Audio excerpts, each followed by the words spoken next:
I am only too well aware of the tremendous contribution that the armed forces have made to the standing and reputation of this country throughout the world during my reign. He's wearing the Order, the Garter, and looks both regal and military and elegant all at once. When Prince Philip and I were married, Britain had just endured 6 years of war, emerging battered but victorious.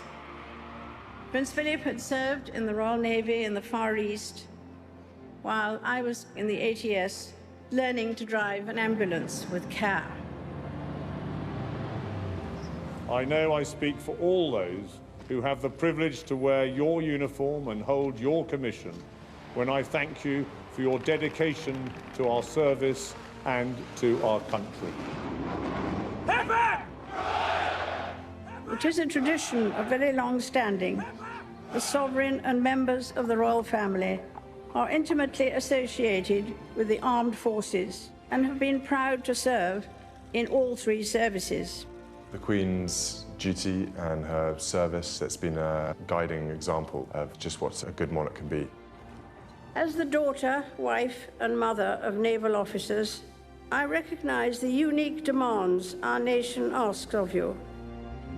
We think of all you have done to make the Commonwealth such an important force for good. You pledged to serve your whole life. That is why we are here. The wartime generation, my generation, is resilient, and it is with humility and pleasure on behalf of the entire country, indeed the whole free world, that I say to you all, thank you.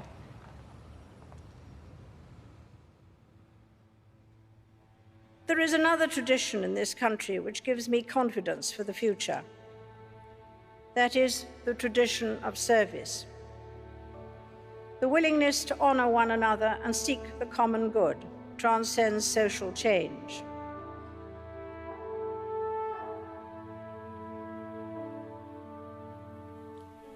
My name is Stan Ford. In 1944, I was on board HMS Fratton, supporting the troops on D-Day.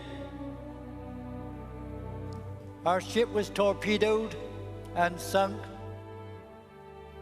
By luck, my life was saved when I was pulled from the sea.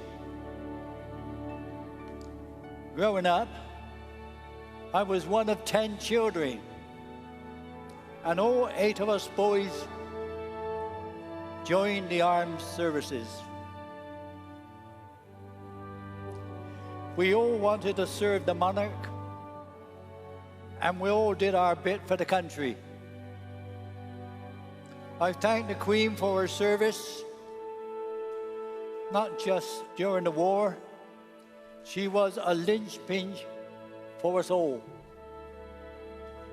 I admired her, and I was proud to call her my Queen for all these years. Service and duty are not just the guiding principles of yesteryear. They have an enduring value which spans the generations. My name is John Nichol, and I served in the Royal Air Force for 15 years as a tornado navigator. During the 1991 Gulf War, I was shot down with my pilot, captured and held as a prisoner of war in Baghdad for 7 weeks. The concept of service was epitomized by our late Queen. She had not asked for the role she was given, but when she was called to serve, she did not waver. She did not question what was required. She never said, "I cannot do this." For me, the Queen fulfilled her duty with great dignity and grace until her final days.